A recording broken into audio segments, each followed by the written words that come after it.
आज यहां पर सरहदी क्षेत्र की निगरानी के लिए और आप सबके संवाद के साथ संवाद के लिए बोबिया चौकी पर मेरा आना संभव हो सका है। मैं जब भी बीएसएफ की चौकी पर जाता हूं, बॉर्डर पर जाता हूं,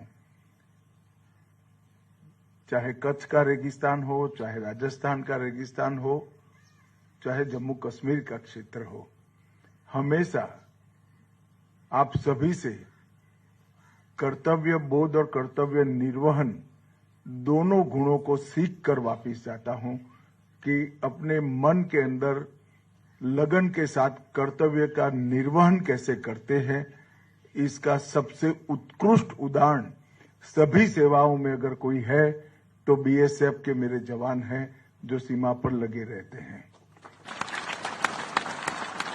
और ये भाव 60 साल के आपके पराक्रम युक्त इतिहास के कारण देश भर के जनता के अंदर भी आप सृजित कर पाए हैं।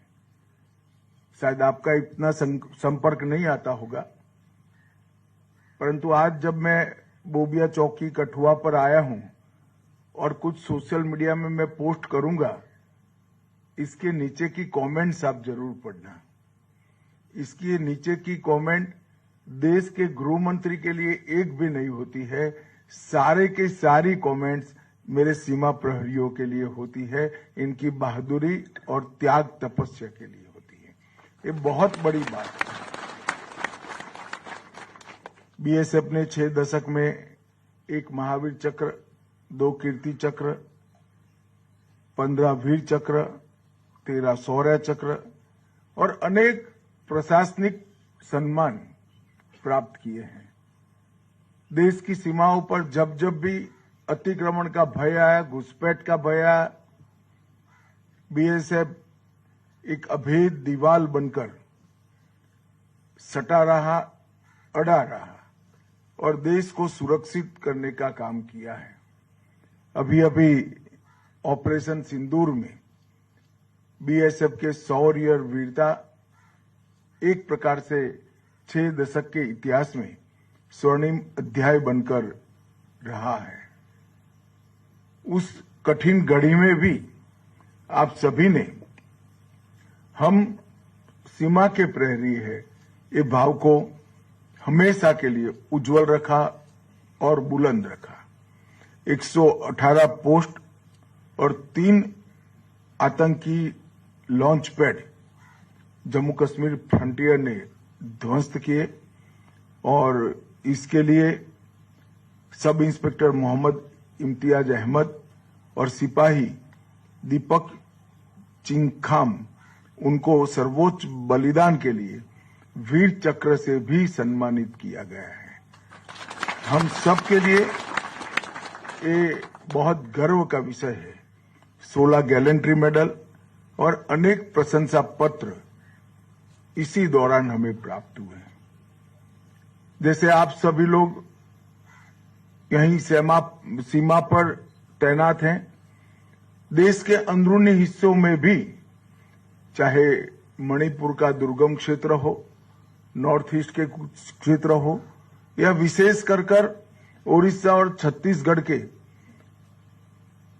लाल आतंक से पीड़ित माओवादी क्षेत्र हो, बीएसएफ को जहां जहां लगाया आपने अपने वीरता के परचम वहां पर भी गाड़े हैं और प्राकृतिक आपदा के वक्त भी पंजाब में बीएसएफ ने जो मानवता का प्रदर्शन किया और जनता के प्रति संवेदना का प्रदर्शन किया, मुझे जब पंजाब के मुख्यमंत्री मिलने आए थे तब उन्होंने स्वयं, वैसे वो हमारे दल से आते नहीं हैं, फिर भी उन्होंने कहा था कि बीएसएफ न होता तो हम सब की बहुत दिक्कतें बढ़ने वाली थी। ये बाढ़ में बीएसएफ ने पंजाब के नागरिकों की बहुत सेवा की है, बहुत मदद की है। हम सबका एक साझा दायित्व है कि सीमाओं को चौक चौबंद और सुरक्षित रखना। 60 साल पहले की सीमा की हमारी चुनौतियां और आज की चुनौतियां बिल्कुल बदल चुकी है। आपके शौर्य, आपकी तत्परता और ड्यूटी पर लगे रहने की लगन तो जरूरी ही है, परंतु चुनौतियां जिस प्रकार से तकनीक से उद्भव हो रही है, इसके तकनीकी समाधान भी हमें ढूंढने हैं। बीएसएफ के 60 वर्षों की गौरवमयी यात्रा के 61वें स्थापना दिन पर जब मैं कार्यक्रम में गया था, तब मैंने कहा है कि बीएसएफ का 61वां वर्ष बीएसएफ के मॉडर्नाइजेशन और बीएसएफ के जवान और उनके परिवारजनों के कल्याण का वर्ष बनाया जाएगा। गृह मंत्रालय में एक टीम ये दोनों चीजों पर काम कर रही है। बीएसएफ के जवान के कल्याण के लिए भी हम एक विशिष्ट योजना लेकर आएंगे और पूरी बॉर्डर सिक्योरिटी का जो काम है उसको तकनीक के आधार पर मॉडर्नाइज कर आपकी सहायता कैसे की जा सके, इसके लिए भी भारत सरकार बहुत बड़ी राशि खर्च करने वाली है।